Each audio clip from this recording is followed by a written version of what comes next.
I'd first like to thank my co-presenters for this morning. It was an excellent morning of learning and enlightenment, I think, for all of us, and I really appreciated that.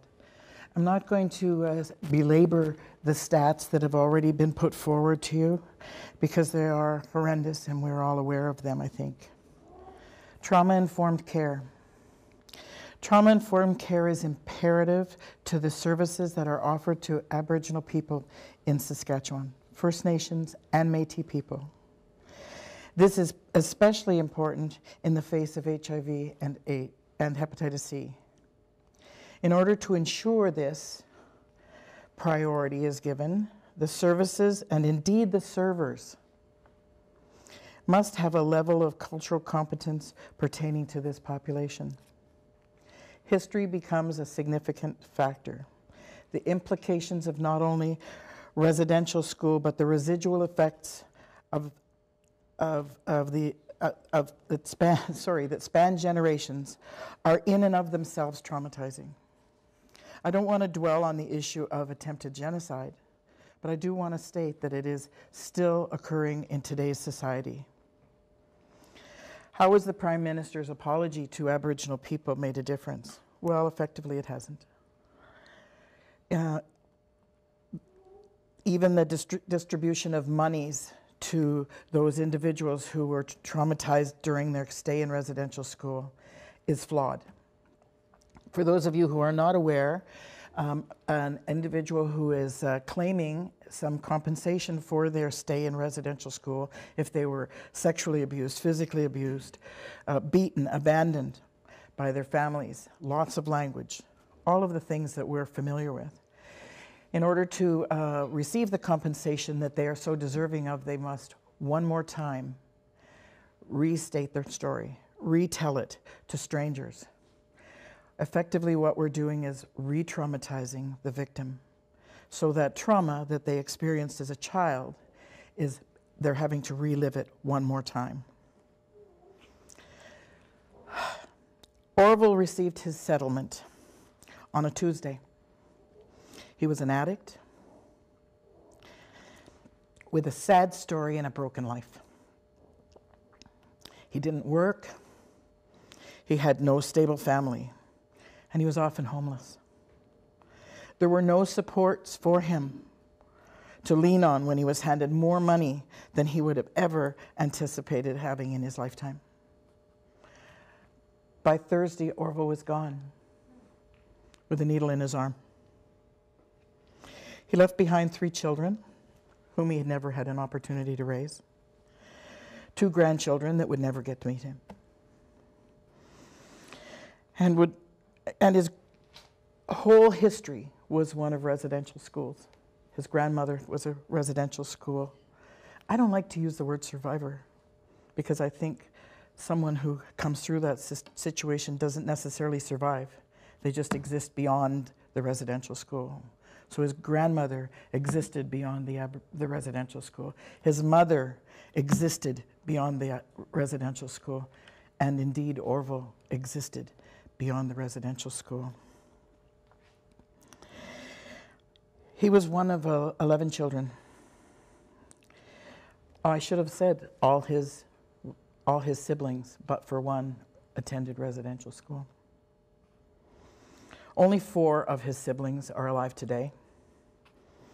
2 of the 4 still live in turmoil, addiction, and chaos.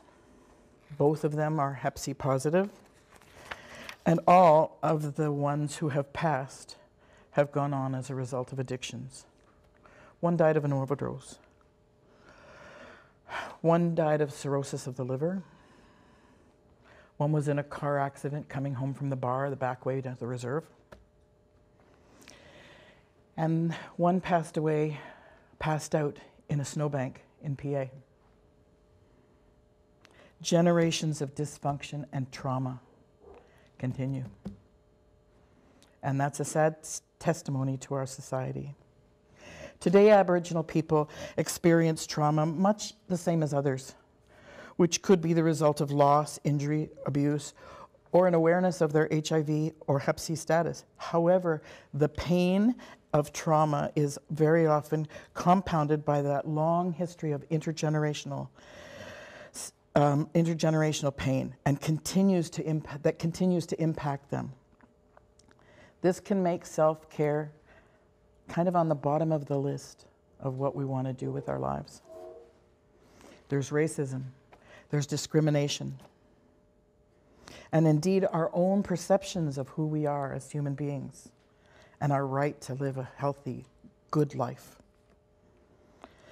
All of those perceptions and messages have been reinforced by an intolerant, dominant society. Residential schools did indeed take a tremendous toll on the lives of Aboriginal people. They not only took a toll on those who attended, but they took a toll on the generations to follow, the family members. The experience victimized individuals' lives and development. You know, the intent of residential schools was good in the minds of some people. It was intended that Aboriginal people would be assimilated into a dominant society and would live happily ever after as everyone else. There was no intent to have all the abuses that took place. There was no intent for the outcomes that ultimately happened. It was intended to be a positive experience.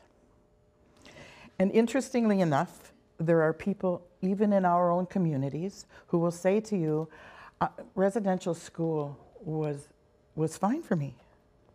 You know, I'm fine with having gone to residential school. I had a good experience. And interestingly enough, that's one of my family members said that to me one day, and I looked at her and thought to myself, you know, this person seems to be fine on some level. However, she has 5 children, all of whom have come in conflict with the law, most of whom had addiction issues.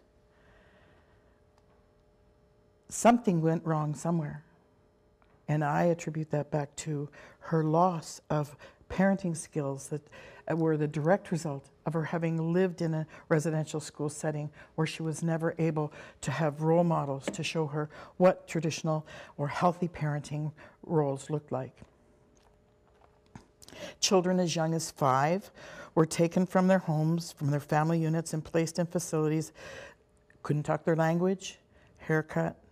They couldn't follow the traditional practices or faith systems, and in some cases were never able to go home for years. No holidays with their parents. The result of ripping these children from their homes was that they never experienced family. They never experienced those things that we take so much for granted. They had no role models, no appropriate parenting. The result was that they left the schools and had families that they had no concept of how to parent. Many were abused in the schools and returned to our communities and abused.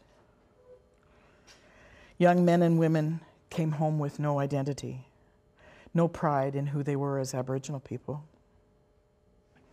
They'd lost more than their language, they'd lost their spirit. The last of these schools, as mentioned by Jason this morning, didn't close till the mid-90s. That's not that long ago, folks, and the residual implications of that experience for even at that school, which was in Prince Albert, is still taking a toll on our communities today. Of course, even though we don't have residential schools today, there's still outstanding issues with respect to children being apprehended. We have the 60 Scoop that is the newest claimants who are coming forward. These are young Aboriginal people, children, babies, who were scooped from their homes on the reserves, who were taken into care, who were placed in adoptive homes, some as far away as England and Europe and the United States. never to be reunited with their biological family. It was interesting, I watched a movie not too long ago about this 60s scoop, and it was interviewing some young Aboriginal people, and the one girl, she spoke with a German accent, and it was just, and she was clearly First Nation. She was clearly a brown person, and yet she spoke with a German accent, and another one spoke with a very British accent, which was even more bizarre, to tell you the truth. So without understanding by care providers this truth, this reality becomes denied. It's most important, first and foremost, for all care providers to recognize the honest truth of the devastation that took place as a result of residential schools. And if indeed, as a caregiver, you're not able to do that, please don't serve our people. Please don't serve the people out there who really need their truth to be acknowledged and respected. Because effectively what that does, if you don't accept the truth, is you're re-victimizing that victim yet again.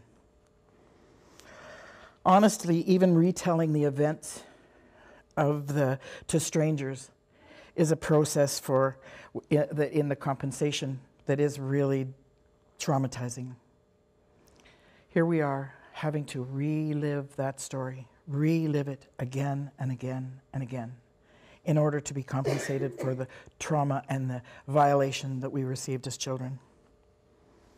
It's incumbent on care providers to not only be trauma-informed, but culturally competent dealing with Aboriginal people.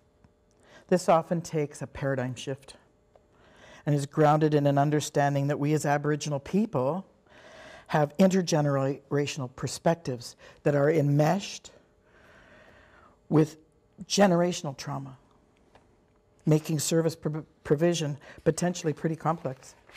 This is not an easy field.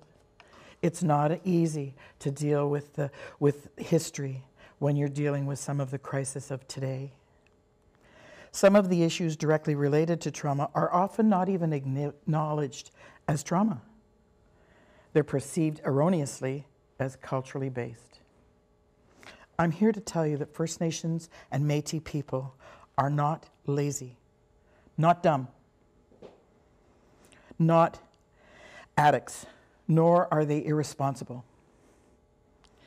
They're not drunks. They are victims of compounded traumas that have become overwhelming and beyond their ability to deal with and to cope. The traumas that they have experienced are the rooted cause of sadly invalidating environment in which they exist. Now, what that means to me is that oftentimes an Aboriginal person will be on the street. An Aboriginal person will be living in poverty. That environment continues to, and will continue for as long as we don't acknowledge the need to escape from that trauma and that history. However, it becomes a vicious circle.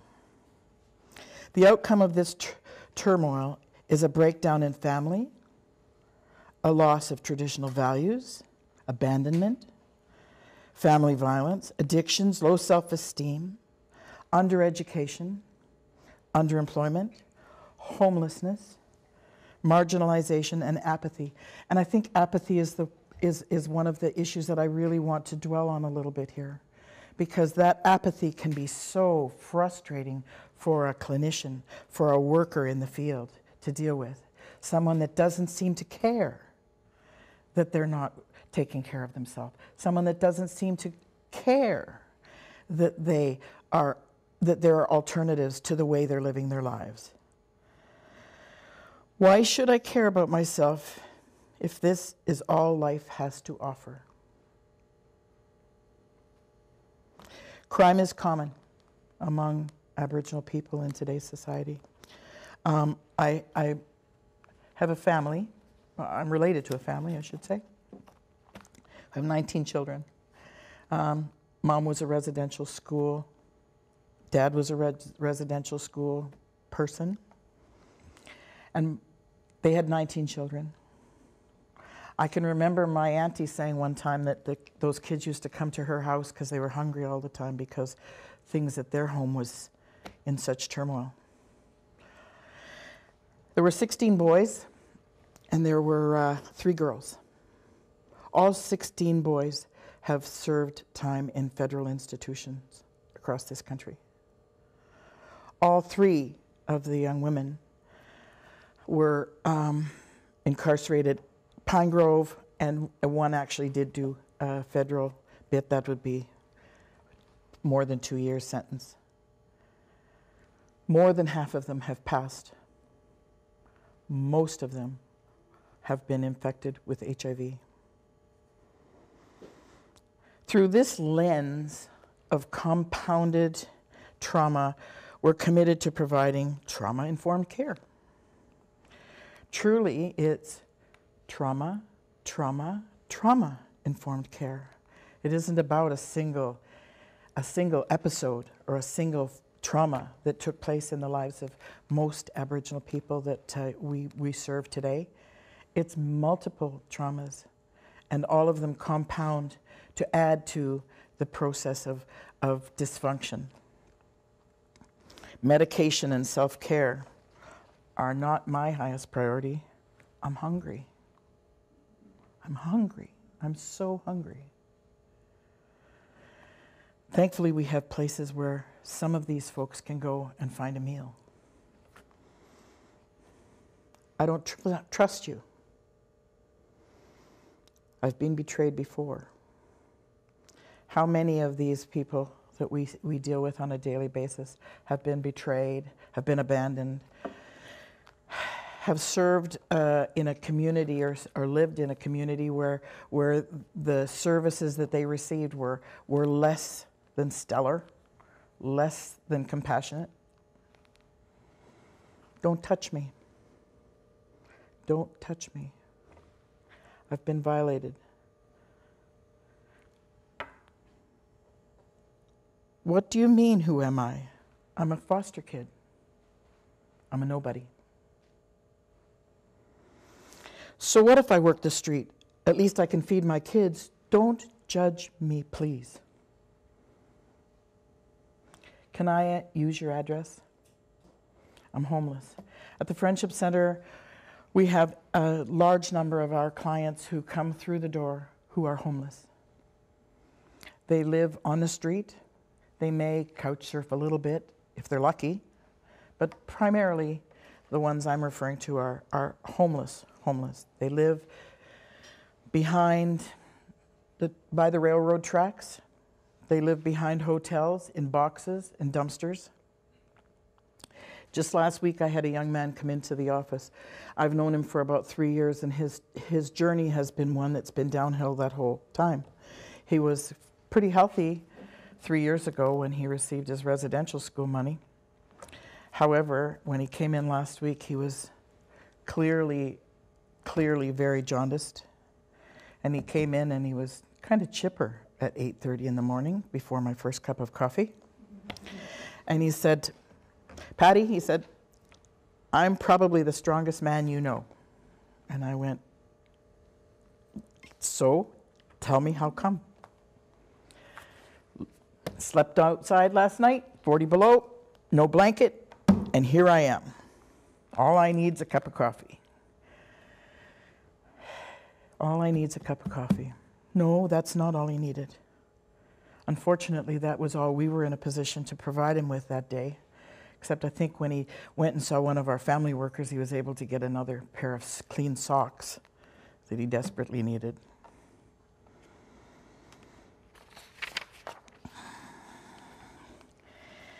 Ask my mother.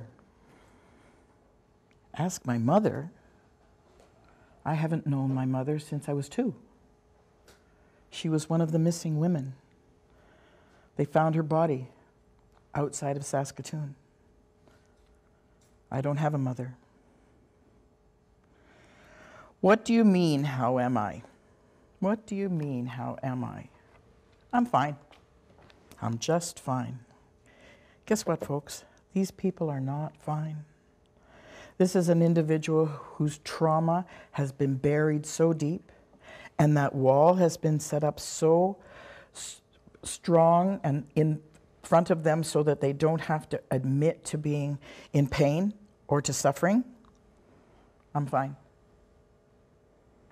So looking for the trauma is not always easy. We may think we're going to see trauma.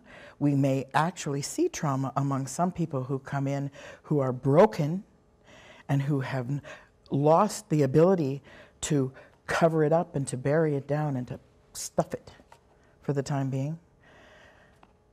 But the trauma really does still exist. So how do care providers achieve success with this population of folks who so clearly are in need? We say the care needs to be culturally appropriate and delivered in by culturally competent individuals. What the hell does that mean?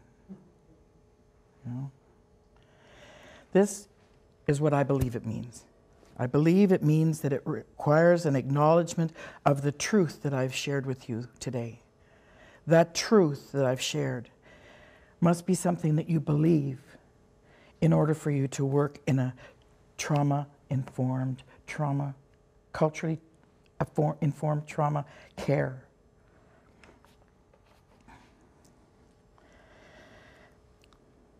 An acceptance of there must be an acceptance of the disparity that exists in society today. But most important is that awareness that there are devastating consequences for the truth that I've shared and the disparity that we know exists. It's important for us to realize that an acknowledgement of culture and history is not new, nor is it unique to the healthcare system. Several years ago, Correctional Services of Canada and the justice system had a judge in a court case in British Columbia. The court case was called the Gladue court case, where the judge charged the jury to consider the history of the Aboriginal prisoner that was going to be sentenced when they determined the form of sentencing that they needed to impose for him. They had to look at that history. They had to recognize that that history informed his poor choices. And as a result, they had to look at what would be the most appropriate placement for that individual in the justice system today.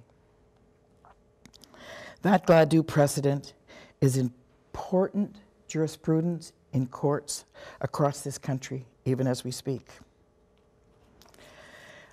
With respect to HIV, in Saskatchewan, the Saskatchewan Indigenous Strategy on HIV and AIDS has been developed, recognizing that as Aboriginal people, we had different needs. You can go to, I'm going to give you a site if you've got a pen handy, go to www.skhiv.ca to find more information on HIV's Grand Rounds, where Margaret Poitras from All Nations Hope in Regina will be speaking, Mapping the Journey, Saskatchewan Indigenous Strategy on HIV and AIDS, SISHA. Now I think that it's online as we speak, the SISHA report that was developed, that we developed, and it would be well worth reading.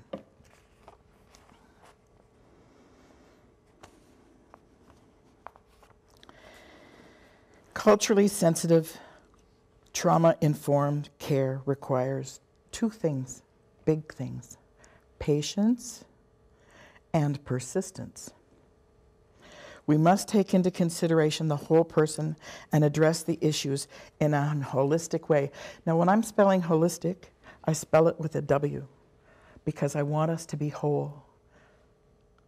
And as Jason talked to this morning, we have body, mind, spirit, and emotions, all of which need to be in balance for us to be healthy individuals.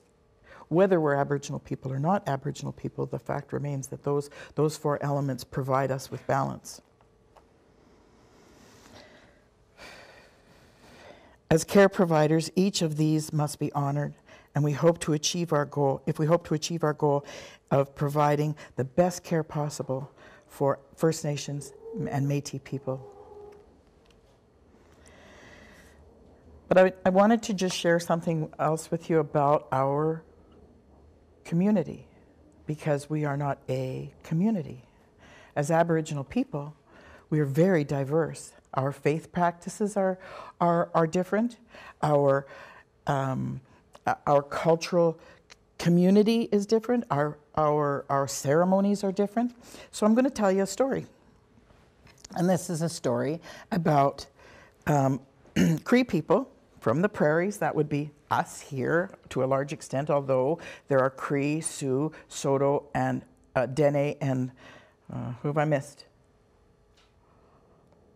Cree, Sioux, Saulteaux. We'll leave it at those, primarily here in Saskatchewan. But in the east, there's a community of people called Mohawks. And historically, the Mohawks and the Crees, they were always at war. They always fought with each other.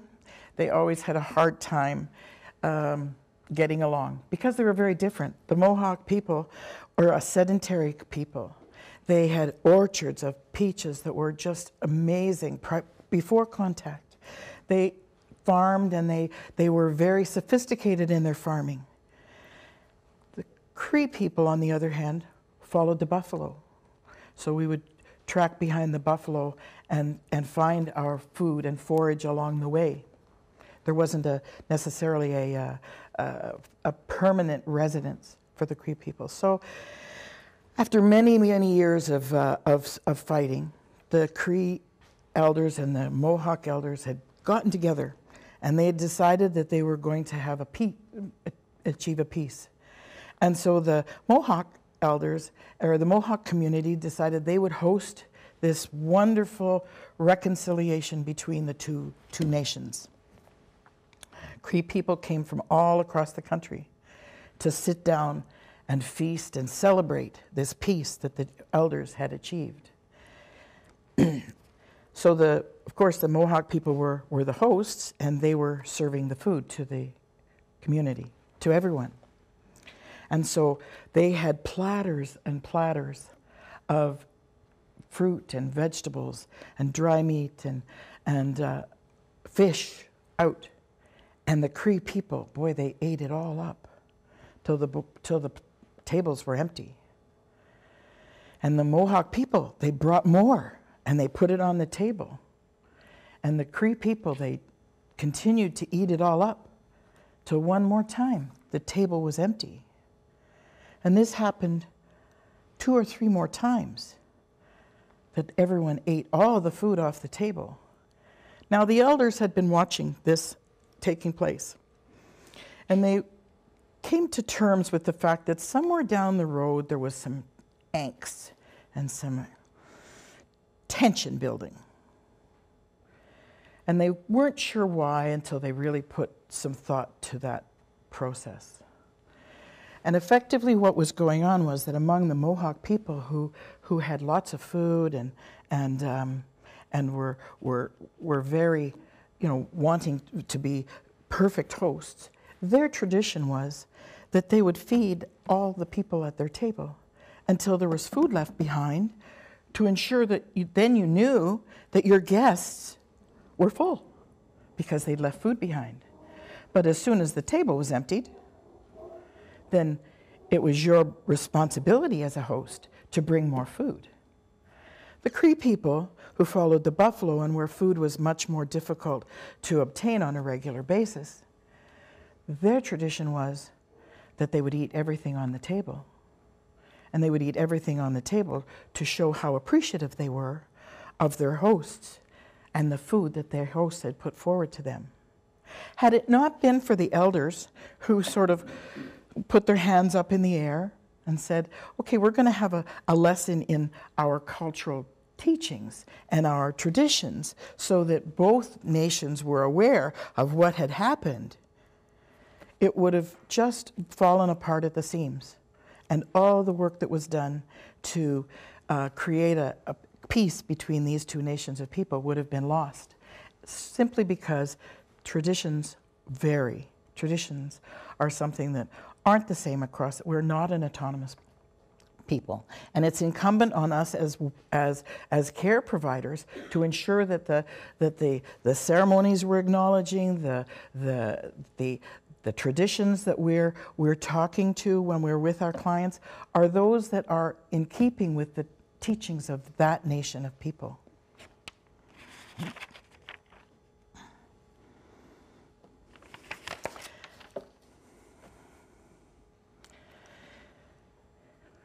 We also talk about things around all Aboriginal people as far as a comfort zone. Jason had alluded this morning to healthy boundaries. I need a helper. Okay. This is my helper. Okay. Now, as an Aboriginal person, if I was, let's face each other. Okay. How are you? I'm well, how are you? I'm fine, thank you. How are you? I'm well, how are you? I'm fine. How are you? I'm well, how are you? Are you sure? Yeah, kind of. Thank you, my girl. Effectively, the truth of the matter is, as an Aboriginal person, our comfort and our healthy boundaries are often further distant from another person, a stranger in particular, particularly a stranger from another culture, than those that may be acceptable in the mainstream of society. So please be conscious of that. We never lose sight of the fact that Aboriginal people are visual thinkers. So that to use of visuals, such as we just did, is a very important tool. Medicine wheel templates are imperative. We talk about the pie when we have medicine wheel. And the medicine wheel is something that we can utilize throughout our teachings. You know, sometimes it's important for me when I'm dealing with a client or you know, I don't really call my clients. They're usually the people that come to see me. To recognize that even though they've experienced these traumas, these negative things that have taken place in their lives, that's just one segment of the pie that is their whole life. And the reality is, if we removed that segment, they wouldn't necessarily, or they for certain, would not be the person that they are today. So when I'm trying to give a positive message to someone who has experienced all of those negative things, I suggest that it's important that they take the whole pie, not just that one negative piece, and recognize the value that that piece has to your life. Turn it around. Those negative messages, those negative experiences, they can be your weapons as a care provider, as a parent, as a loved one in society today. The other thing that's really, I think, is really important to our engagement with Aboriginal people is let's joke around. Humor is such a healing process, and we need to recognize that a joke goes a long way to breaking the ice with someone.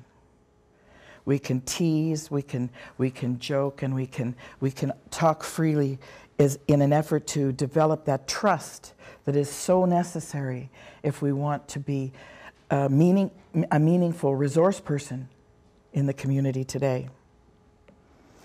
Most important, First Nations and Métis people have not had their voice in the direction of their lives. They've never had a voice in their lives. That voice, that self-determination is integral to the success of any trauma-informed care. That will be the catalyst to overcoming the barriers that I'm sure at some point seem insurmountable when dealing with people from another culture. We often work in circles, and when we're providing services in groups, I don't use one of these. This is nice because I've got notes, but to be perfectly honest, if I'm in a circle with folks, with clients, with young women, and for that matter with men. We sit together as equals in the circle. Each person has just as much authority as the facilitator. And in fact, I can share with you as a facilitator on a regular basis, on a weekly basis of two groups, that I have light bulb moments every week, and I cherish what others are able to share with me and what they bring to the table, if allowed to have a voice. So I want to honor those people that I see on a regular basis by saying thank you to them, because their voice has allowed me to grow. Their voice is important to the workings of a circle. Don't say get over it, meaning the residential school, the history. I'm tired of hearing about it.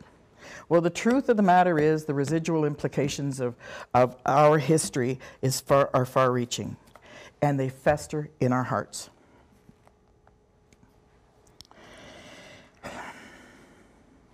Your commitment to culturally appropriate, trauma-informed healthcare is one tool. I don't have any, I want to make it clear that I'm not intending to minimize the experience of trauma in other communities.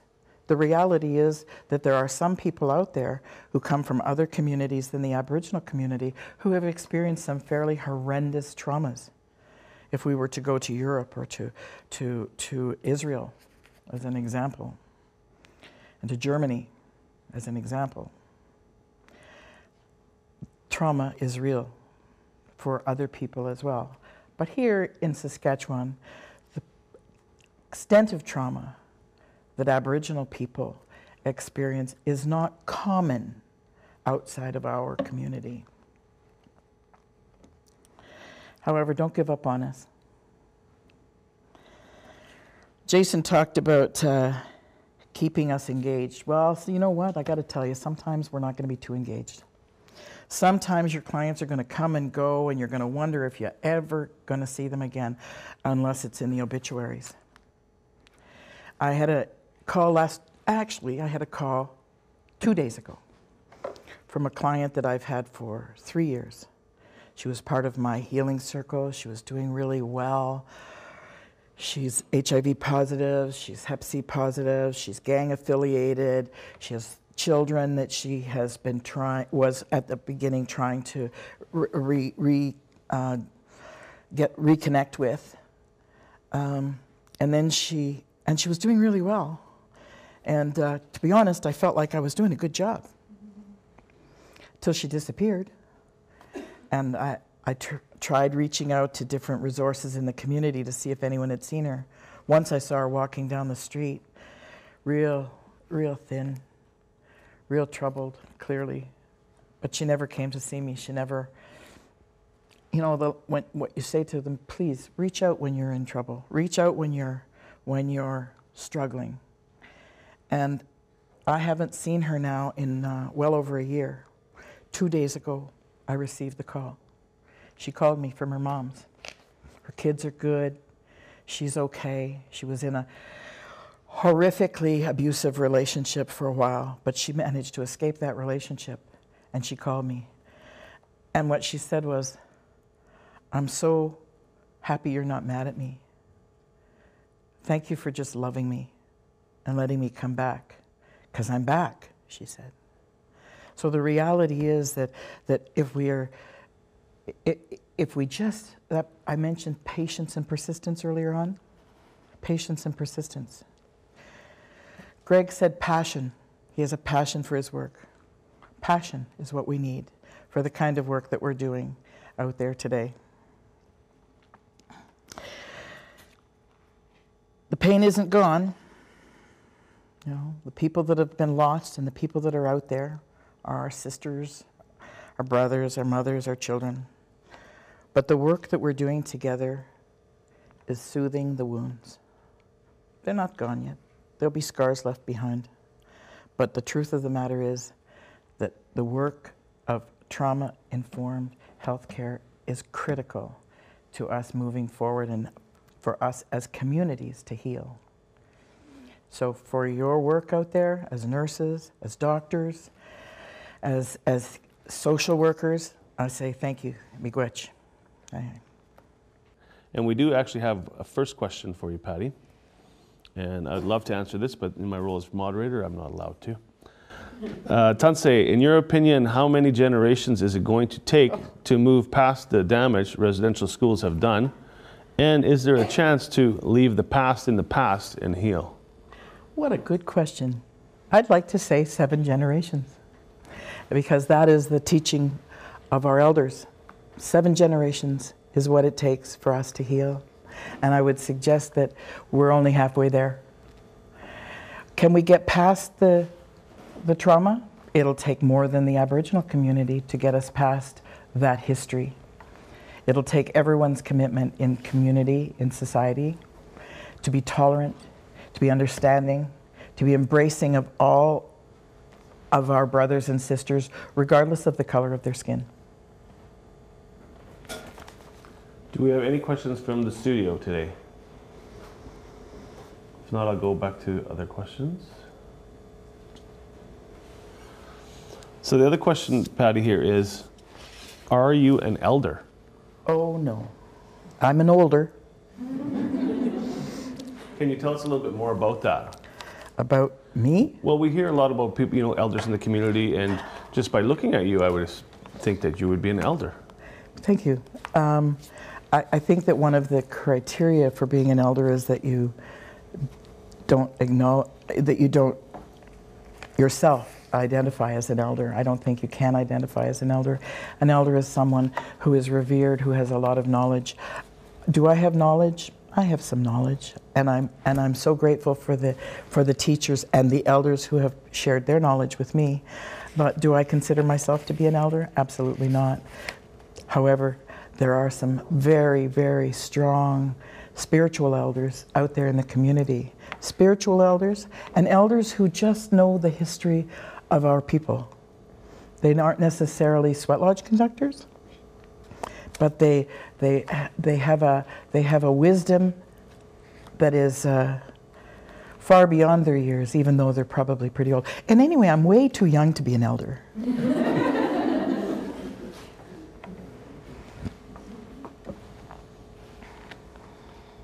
I'll go to another one of the questions then. Can you describe a typical day where you work? Like if you're going to work tomorrow, can you tell us what a typical day is like for you? Okie dokie. I work at the Saskatoon Indian and Métis Friendship Center. And as a nonprofit grassroots organization, we can end up effectively doing just about anything. I make coffee first thing in the morning when I open when the doors open, and individuals come through the door, whether they're coming to sit in our lobby and watch television, make telephone calls. I also do individual counseling and support for people who are interested in getting into any kind of treatment centers. On a personal basis, do that. I co-facilitate an Alternative to Violence program with Mental Health here in Saskatoon. That's a program with for women in particular, and my group is for women who have been in conflict with the law in a domestic dispute where they have been charged. They can go to the domestic violence court here in Saskatoon, which is quite rare. Well, there's only 3 of them in Saskatchewan, one here, one in Regina, and one in North Battleford.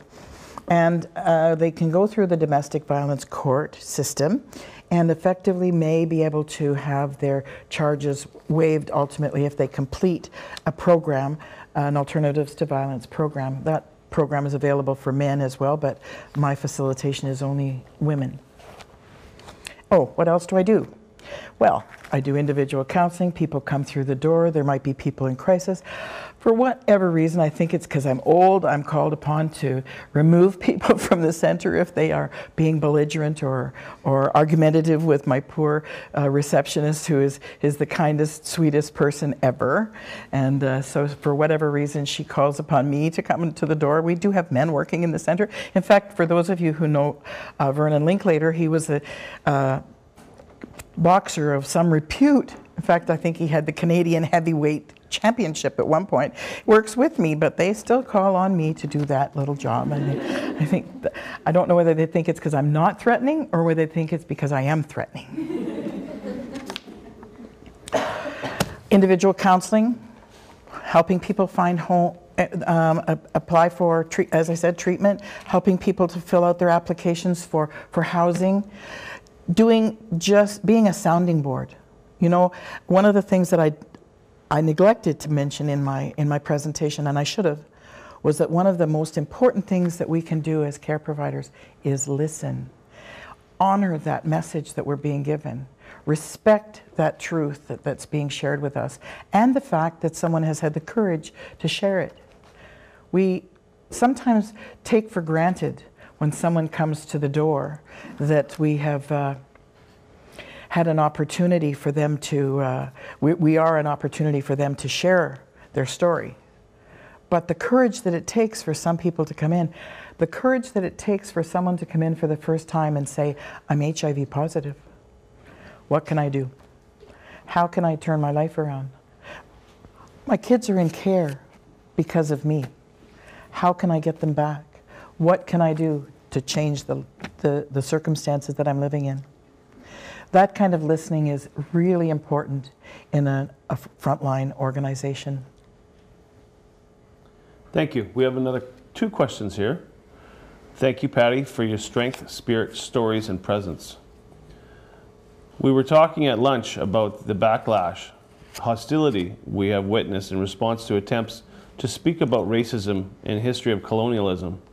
I myself have noticed this can be especially problematic when coming from a First Nations voice or from a visible minority in the room. What are your thoughts on this?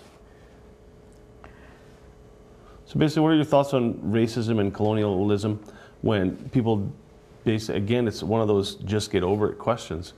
What do we do when there's that backlash of, you know, we don't want to talk about that? You know, I think that to become argumentative and to engage with someone who has that those terms of reference or comes from that place is fruitless. What we need to do is just continue our journey, walk, talk, and tell the story as best we can, and recognize that there's always going to be people out there who will disappear our truth, who will argue that it never happened. There's people that argue that there was no Holocaust. How frightening is that? One of the elders once told me is, Greg, you have 2 ears and 2 eyes, and you have a lot of different things that you can listen with, and you only have 1 mouth. Hi. Yeah, so you should be listening more than you're talking, which I'm glad I'm getting the chance to listen to you today. This might be an easy question or it might be a very difficult question for you. What is the name of the movie about the 60s scoop? It's a difficult question, and I'm sorry I don't know. But you'll get back to us? I'll get back to you. I'll find it from, I'm sure it's from the ordinary broadcast, CBC. What are we called? We'll try and look Canadian. that up. Yeah, we'll try and look that up on the break. If you're looking for another good movie on cultural, intercultural kind of themes, there's one movie that's done by NFB. It's called The Necessities of Life. And it's a very good show. I'm not sure if you're familiar with it, but it's about Inuit person from the north that was taken out of the north, brought down to Quebec, and he had TB. Very good film. I highly recommend that. And now the questions are obviously pouring in.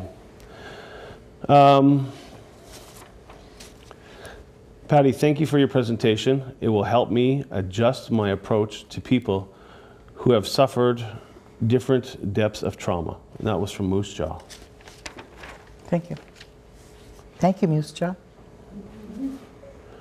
I want to acknowledge how compassionate, dedicated, and accepting all the staff at Tait Saskatoon are. This is probably one for Jason, but I'll read it anyways now it started. And its facility are. You all provide such valuable support services and go above and beyond everything. It's an honor to work with you and your agency. Do you guys work together with Tait Saskatoon? Or Thank you for asking that ever question. When you asked me fight? about what we do as a center, what I do, it's part of my normal job. Again, I missed my cue. Jason, you were supposed to wave at me or something. But at any rate, the reality is that as a friendship center, we're a small organization, and we certainly can't be all things to all people in the community. And we definitely have an opportunity to work collaboratively with AIDS Saskatoon, with Persons Living with AIDS Network, with the Westside Clinic, with Avenue Community Center.